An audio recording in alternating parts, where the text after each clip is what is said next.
Hi friends, அழகிய அழகு இனி வரப்போகிற எபிசோட்ஸ்க்கான ப்ரோமோ தான் இந்த வீடியோவில் பார்க்க போகிறோம். வாங்க ஃப்ரெண்ட்ஸ் பார்க்கலாம். என்னடா மதியோடைய மாமனார் ஒத்துக்கிட்டாங்களே கொடைக்கானல் போக அப்படின்னு நினச்சோம். ஆனால் வில்லங்கத்தை கூடவே அனுப்புனார்.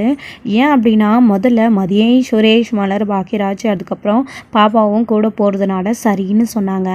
அதுக்கப்புறமா மதிக்கிட்ட பேசிட்டு வரேன்னு மலர் போனதுக்கப்புறமா அவருடைய மாமா என்ன சொல்கிறாரு, இங்கே அவங்களுடைய அத்தைக்கிட்ட 2 பேரும் சேர்ந்து முடிவு பண்ணுறாங்க. இவங்க 2 பேரும் கொடைக்கானலுக்கு தானே போகிறாங்க, அது கூட ஏன் நம்ம ரேவதியையும் மாப்பிள்ளையும் பாப்பாவையும் அனுப்பி வைக்கக்கூடாது அப்படின்னு சொல்கிறாங்க. என்னங்க சொல்கிறீங்க அப்படின்னும், ஆமாம் வீட்டில் இருக்கிற மருமக எல்லாருமே போகும்போது அவளையும் அனுப்பி வைக்கலாம்ல, மாப்பிள்ளைக்கிட்ட சொல்லி கொடைக்கானலுக்கு போகிறதுக்கு ஏற்பாடு பண்ணலாம். அதாவது இவங்க 4 பேரும் ஃப்ரீயாக போனால் அவங்க 2 பேரும் காசு கட்டிட்டு கூட வரட்டும், எல்லாரும் ஒன்றா போயிட்டு வரட்டுமே, நாம் எதுக்கு வயசான காலத்தில் அப்படின்னு சொல்கிறாங்க. அதுவும் சரிதாங்க அப்படின்னு சொல்லிட்டு இங்கே உடனே அவர் தங்கராஜுக்கு கால் பண்ணுறாரு. தங்கராஜுக்கு கால் பண்ணி விஷயத்த சொல்கிறாங்க. இந்த மாதிரி ஏதோ கூப்பன் கொடுத்துருக்காங்களாம் கொடைக்கானல் போகிறதுக்காக, அதனால் சுரேஷ், மதி, மலர், பாக்கியராஜ் எல்லாரும் போகிறாங்களா. பாக்கியராஜோட பேங்க்கில் தான் எதோ கொடுத்துருக்காங்களா, 4 பேருக்கு தங்கறதுக்கு சாப்பாடு எல்லாம் ஃப்ரீயாக அவங்களே தராங்களா, அதனால் அவங்க 4 பேரும் போகிறாங்களா. மாப்பிள்ள நீங்களும் ரேவதியும் பசங்க எல்லாரும் சேர்ந்து போயிட்டு வந்துடுறீங்களா மாப்பிள்ள, ஒரு 3 நாள் தானா, நீங்களும் ஃபேமிலியாக சேர்ந்து போனால் எல்லாரும் ஒன்றா இருக்கோம்ல அப்படின்னவும், என்ன மாமா சொல்கிறீங்க திடீர்னு அப்படின்றாங்க. என்ன மாப்பிள்ள பண்ணுறது, இந்த மாதிரி எங்கேயாச்சும் எல்லாரும் சேர்ந்து ஒன்றா போகலான்னு தான் ஆசை, எங்களுக்கு இருக்கிற கை வலி கால் வலி வச்சுக்கிட்டு நாங்கள் எங்கே வர முடியும், அதான் பேசாமல் நீங்களும் ரேவதியும் கூட சேர்ந்து போயிட்டு வாங்க, எல்லாரும் போயிட்டு வந்த மாதிரி இருக்கும், முடிஞ்சால் அக்கா வந்தால் அக்காவையும் கூட்டிகிட்டு போங்க அப்படின்றாங்க. இல்லை மாமா, நீங்கள் சொன்ன அதே காரணத்தை தான் அம்மாவும் கூப்பிட்டாலும் சொல்லுவாங்க. சரி மாமா, நான் ரேவதி கிட்ட பேசிட்டு சொல்கிறேன் அப்படின்னு உடனே கால் கட் பண்ணிவிட்டு ரேவதி கிட்ட, இந்த மாதிரி அண்ணனுக்கு ஏதோ பேங்க்கில் கூப்பன் கிடச்சிருக்கான், 4 கூப்பனா, சுரேஷ், பாக்கியராஜ் எல்லாரும் 4 பேரும் சேர்ந்து போகிறாங்களாம் கொடைக்கானலுக்கு, கூடவே நம்மளையும் காசு கொடுத்து போயிட்டு பார்த்துட்டு வந்துட முடியுமான்னு மாமா கேட்குறாரு கொடைக்கானலுக்கு. என்ன போகலாமா அப்படின்னும், இதுக்கேங்க என்ன கேட்குறீங்க, உங்களுக்கு சரின்னா போயிட்டு வரலாம், அண்ணா அண்ணி சுரேஷ் எல்லாரும் வராங்க, போயிட்டு வரதுன்னா நீங்கள் சொன்னால் போகலாங்க, எனக்கு ஒரு பிரச்சனையும் இல்லை அப்படின்னு சொல்கிறாங்க. தம்பிக்கும் பாப்பாவுக்கும் கூட இப்போது ஸ்கூல் லீவ் விட்டாச்சு, போனால் நல்லா தான் இருக்கும் அப்படின்னு சொல்கிறாங்க. சரி அம்மா கிட்ட நான் சொல்லிட்டு வந்துடுறேன், எல்லாம் பேக் பண்ணு, இன்றைக்கி நைட்டே கிளம்பணுமா அப்படின்னு சொல்கிறாங்க. சரிங்க அப்படின்னு சொல்லிட்டு ரொம்பவே சந்தோஷப்படுறாங்க. ரேவதியும் கூட எப்படியோ இந்த மனுஷன் நம்மளை கொடைக்கானலுக்கு கூட்டிகிட்டு போக சம்மதிச்சிட்டாரு, அண்ணி அண்ணா கூட போயிட்டு கொஞ்ச நாள் சந்தோஷமாக 2-3 நாள் நிம்மதியாக இருந்துட்டு வரலாம் அப்படின்னு நினைக்கிறாங்க. அவங்க அம்மா கிட்ட போய் தங்கராஜ் விஷயத்த சொல்கிறாரு. தெரிஞ்ச உடனே, அப்படியா என்னடா பிள்ளைங்களையும் கூட்டிகிட்டு போகிறீங்களா, எனக்கு போர் அடிக்குமேடா, பிள்ளைங்களையாச்சும் விட்டுட்டு போங்கடா அப்படின்றாங்க. அத்தை எப்படி அத்தை நீங்கள் அவங்க 2 பேரையும் பார்த்துப்பீங்க, அவங்க ரொம்ப சேட்டை பண்ணுவாங்க, ஒருத்தராச்சும் பரவாயில்ல, 2 பேர் அத்தை எப்படி பிள்ளைங்களையும் விட்டுட்டு போக முடியும், பரவாயில்ல அத்தை நீங்கள் ரெஸ்ட் எடுங்க, நாங்கள் கூட்டிகிட்டு போயிட்டு வந்துடுறோம் அப்படின்னு சொல்கிறாங்க. சரிம்மா பார்த்து இருந்துக்கோம்மா, கண்டிப்பாக வேலைக்கார அரேஞ்ச் பண்ணிட்டு தாம்மா போவேன், உனக்கு தேவையான விஷயத்தெல்லாம் அவங்களே செய்வாங்க, நீ சமைச்சு எந்த வேலையும் செஞ்சு கஷ்டப்படாத, உன்னை தனியாகவும் விட்டுட்டு போக முடியாது, நாங்கள் போயிட்டு வர 3 நாளில் கூட நம்ம பசங்க இருப்பாங்க பார்த்துப்பாங்க, நான் அவங்கக்கிட்ட சொல்லிட்டு போகிறேன், அது மட்டும் இல்லாமல் நான் வேலைக்கு ஆள் சொல்லிட்டு போகிறேம்மா சமைக்கிறதுக்கு அப்படின்னு சொல்கிறாங்க. சரிடா தங்கராஜ் பார்த்து போயிட்டு வாங்க, பிள்ளைங்க பத்திரம் ரேவதி அப்படின்றாங்க. சரி அத்தை அப்படின்னு சொல்லிட்டு இவங்களும் பேக் பண்ணி ரெடியாக நிற்கிறாங்க. உடனே ஃபோன் பண்ணி, மாமா சரி மாமா ரேவதியும் சரின்னு சொல்லிட்டா, அம்மா கிட்டேயும் சொல்லிட்டா, நாங்களும் கிளம்புறோம், நைட் தானே, எத்தனை மணிக்கு மாமா, கரெக்டாக டைமுக்கு வந்துவிடுறோம் அப்படின்னு சொல்கிறாங்க.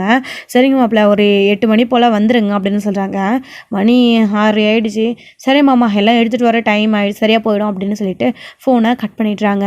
அப்போ தான் பாப்பாவையும் ஸ்கூல்லேருந்து கூட்டிகிட்டு கொஞ்ச நேரத்துலேயே பாக்கியராஜும் வர, அப்போது மலரும் சுரேஷ்கிட்டையும் அது மட்டும் இல்லாமல் மதிக்கிட்டையும் பேசிட்டு வெளியில் வரும்போது கூட மாப்பிள்ளையும் ரேவதி வராங்க, அவங்களையும் தான் கூட்டிகிட்டு போகணும், நீங்கள் பிள்ளைங்களும் சேர்ந்து வராங்க, எல்லாரும் போயிட்டு வந்துடுங்க அப்படின்னு சொல்லுவோம். நம்ம பாக்கியராஜுக்கும் மலருக்கும் ரொம்ப அதிர்ச்சி. சுரேஷ்க்கு கூட, என்னப்பா மாமா வராரா அப்படின்றாங்க. ஆமாம் நீங்கள் கொடைக்கானல் போகிறேன்னு சொன்னதும், சரி நீங்களும் போகிறீங்க, துணைக்கு ரேவதியும் மாப்பிள்ளையும் வரட்டும் தான் அவங்கக்கிட்டே விஷயத்த சொன்னேன், நீங்கள் ஃப்ரீயாக போயிட்டு வாங்க, மாப்பிள்ளையும் ரேவதியும் பணம் கொடுத்து போவார், அதுக்கான ஏற்பாடை சுரேஷ் நீயும் அண்ணனும் சேர்ந்து பார்த்துக்கோங்க, அவர் என்ன செலவாகுதுன்னு சொல்லிட்டு மாப்பிள்ளையை நம்ம செலவு பண்ண விடக்கூடாது அப்படின்னு சொல்கிறாங்க. கரெக்டாக இவர் என்ன பண்ணுறாரு, அந்த டைம்லேயே வராரு. மாமா அதெல்லாம் எதுக்கு மாமா, அவங்களுக்கு எதுக்கு சிரமம், நாங்கள் அவங்க கூட சேர்ந்து கொடைக்கானல் போகிறோம், எல்லாரும் சேர்ந்து சொந்தமாக இருந்துட்டு வர போகிறோம், என்ன மாமா பெரிய காசு எவ்வளோ ஆகிட போகுது, நான் பார்த்துக்கிறேன் சுரேஷ், அதெல்லாம் நீ எதுவும் செய்ய வேணாம், நான் பார்த்துக்கிறேன் விடு அப்படின்னு அவங்களும் உடனே வந்துடுறாங்க. வந்த உடனே ரேவதி வா ரேவதி அப்படின்னு சொல்லிட்டு போயிட்டு மலர் கூட்டிகிட்டு வராங்க. என்னடி பஸ் டைமுக்கு வரீங்கன்னு பார்த்தா சீக்கிரமாகவே வந்துட்டீங்க அப்படின்னு அவங்க அம்மா கேட்கவும், எல்லாம் பேக் பண்ணி எல்லாம் கரெக்டாக அப்படியே இருந்துச்சுமா, எடுத்து டக்குன்னு போட்டுக்கிட்டு இவர் சீக்கிரமாக கிளம்பலான்னு சொன்னார், அதான் கிளம்பிட்டோமா அப்படின்னு சொல்கிறாங்க. அப்படியா அப்படின்னு எல்லோரும் கிளம்பியாச்சு அப்படின்னவும், இதோ எடுத்து வச்சுட்டே இருக்கோம் அப்படின்னவும், உங்களுக்கு பின்னாடி எங்களுக்கு ஃபோன் பண்ணி இன்ஃபார்ம் பண்ணிங்க, நாங்களே ரெடி ஆகிட்டு வந்துட்டோம், நீங்கள் இன்னும் கிளம்பலையா அப்படின்னவும், இன்னும் 5 நிமிஷத்தில் கிளம்பிடுவோம் அவள் தான் அப்படின்னு சொல்கிறாங்க.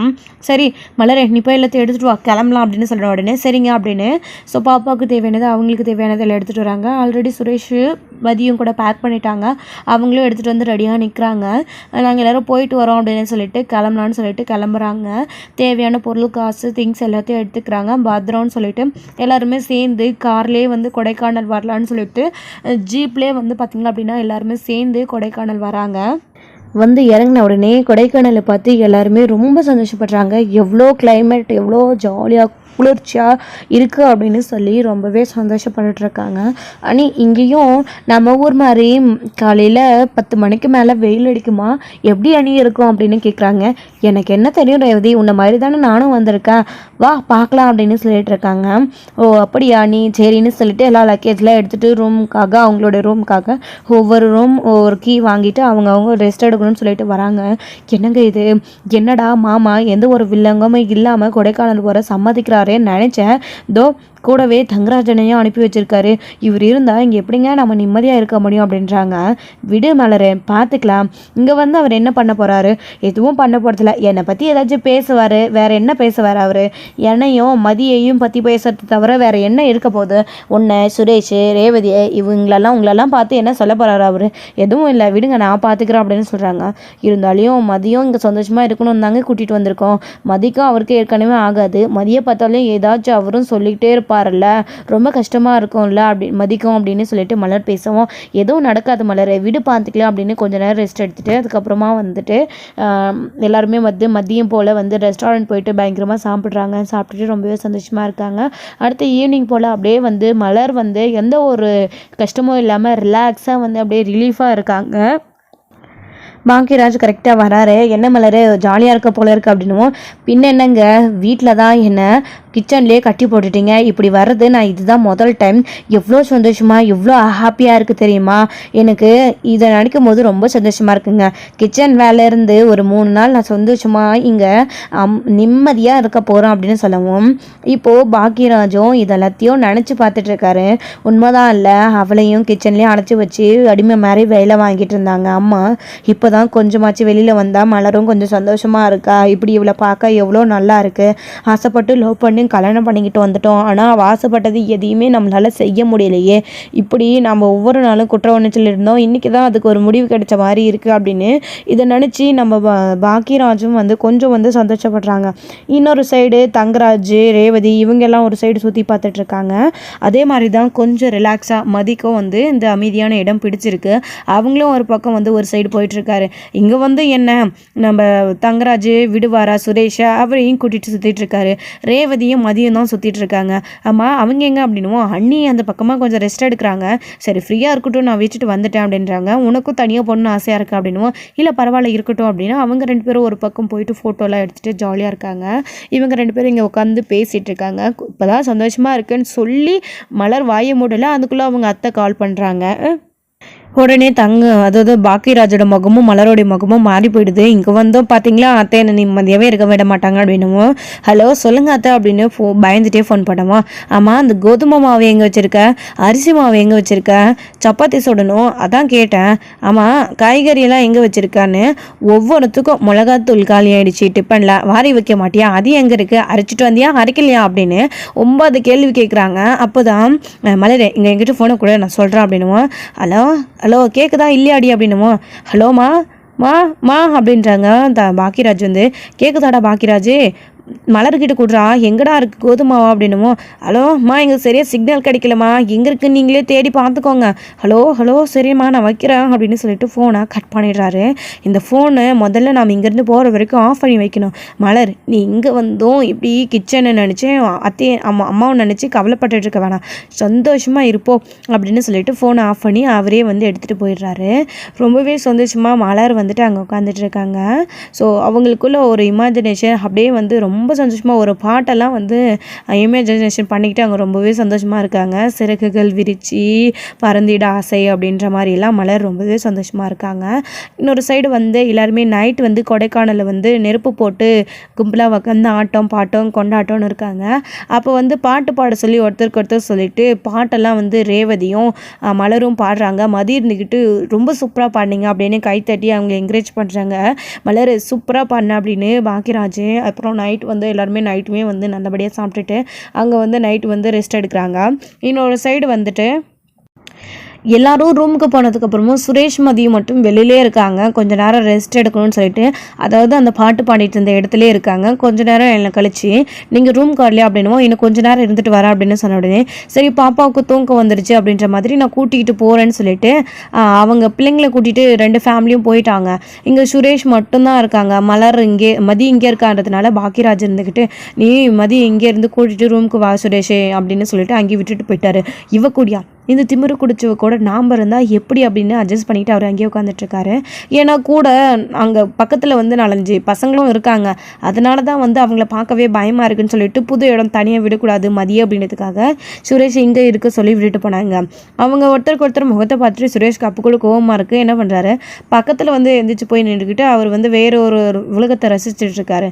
அப்படி இருக்கிறப்போ தான் மதியம் வந்து இவங்க கிண்டல் பண்ணுறாங்க. அப்போ தான் வந்து மதியம் அங்கேருந்து போகலான்னு பார்க்குறாங்க. இவங்க ரொம்பவே ரகடாக பிஹேவ் பண்ணுவோம். சுரேஷ் இதை பார்த்துட்டு வந்து அவங்கக்கிட்ட என்ன ஆச்சு அப்படின்னு கேட்குறாங்க.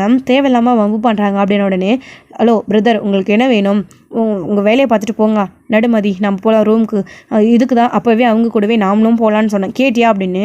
அப்போவும் மதி மேலே கோவப்பட்டுட்டு கிளம்பலான்னு சொல்லிட்டு கிளம்புவோம். ஹலோ நீ யாருப்பா, ஹீரோவா, ஹீரோ மாதிரி வந்து அந்த பொண்ணுக்கு காப்பாற்றிட்டு போகிற, அந்த பொண்ணு பார்க்க நல்லா இருக்கா, ஃபிகர் அழகாக இருக்கா, கொஞ்சம் நேரம் ரசிக்க விடும் அப்படி இப்படின்னு பேசுவோம். மதிக்கு கோவம் வந்துடுது, மைண்ட் யுவர் வேர்ட்ஸ் அப்படின்னு அவங்கள பயங்கரமாக திட்டுவோம். அவங்களுக்கும் கோவம் வந்து என்ன பண்ணுவ, இவனை சப்போர்ட்டுக்கு ஆள் கூட்டிருக்கிய, இவனே பார்க்க சம்பவம் மாதிரி இருக்கான் அப்படி இப்படின்னு பேசுகிறாங்க. அப்போ தான் சுரேஷ்க்கு கோவம் வருது. யாரை பார்த்து என்ன சொல்லிட்டேன் நான் போலீஸ் அப்படின்னு சொல்லிட்டு பயங்கரமாக பிரச்சனை பண்ண ஆரம்பிச்சிட்டாங்க. கொஞ்ச நேரத்துலேயே தங்கராஜ் வெளியில் என்ன சத்தம்னு வந்து பார்க்கும்போது இங்கே சண்டை போட்டு இருக்கிறத பார்க்குறாங்க. மாங்கிராஜும் தங்கராஜும் வந்து என்னாச்சுடா சுரேஷ் ஏன்டா சண்டை போட்டுட்ருக்கு அப்படின்னுவோம்.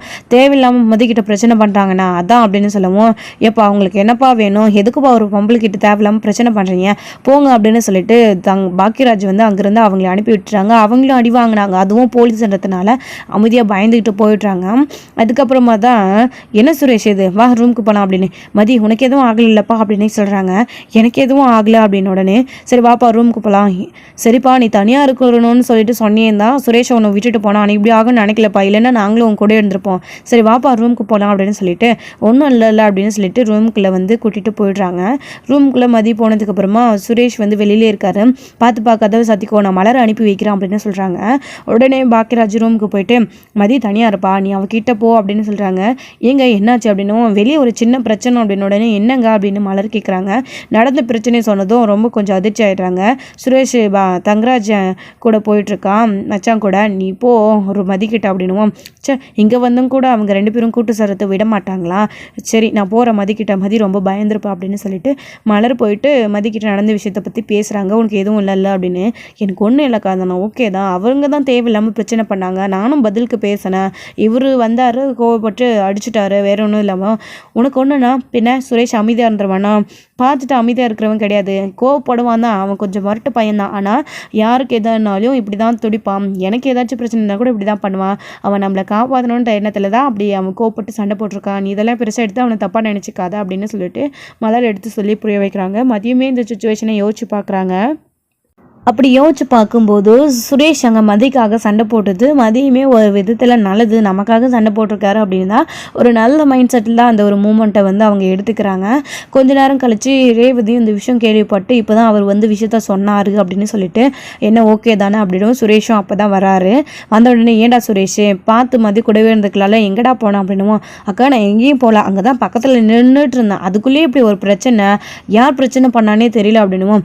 மதி எந்த தப்பும் பண்ணியிருக்க மாட்டாடா, தேவையில்லாமல் அந்த பசங்க கிட்ட மதியா வம்புக்கு போயிருப்பா, அவங்க ஏதாச்சும் பேசியிருப்பாங்க, மதிலுக்கு பதி பேசியிருப்பா, பின்ன நானாக இருந்தாலும் அது தானே செஞ்சுருப்பேன், ஏன் உன் அக்காவாக இருந்தால் உன் அக்காவுக்காக நீ அவங்களை அடிச்சிருக்க மாட்டியா, ஒரு பொண்ணு அமைதியாக இருந்தால் ஒரு இடத்துல ஒரு பொண்ணை பார்த்தா 4 ஆம்பளைங்க இப்படி பேச தான் செய்வாங்க, அதுக்குன்னு பொண்ணுங்க பயந்துட்டு அவங்களுக்கு எதிர்த்து பேசாமே பயந்து ஓடிட முடியுமா, மதி செஞ்சது தான் கரெக்டு, நானாக இருந்தாலே அப்படி தான் பண்ணியிருப்பேன், ஆனால் மலரணி அப்படி பண்ணியிருப்பாங்கன்னு தெரியல, நமக்கு ஏதாச்சும் ஒரு பிரச்சனைனா அவங்களை எதிர்த்து பேச தான் நம்ம செய்யணும், அப்படி பேசுறது தான் சரி, அதுதான் நாங்கள் பண்ணோம், அதுக்காக நீ மதிக்கு சப்போர்ட் பண்ணி இப்படி பண்ணது தப்புன்னு அடிச்சிருக்கா, இதுவும் சரிதான், தேவையில்லாமல் நீ மதி மேலே சந்தேகப்படாத அப்படின்னு சொல்லி சுரேஷ் கிட்ட எடுத்து சொல்லி புரிய வைக்கவும், சரிக்கா அப்படின்னு சுரேஷும் சரின்னு சொல்லிட்டாரு. இதனால மதிக்கும் சுரேஷ் மேலே கோபம் கிடையாது.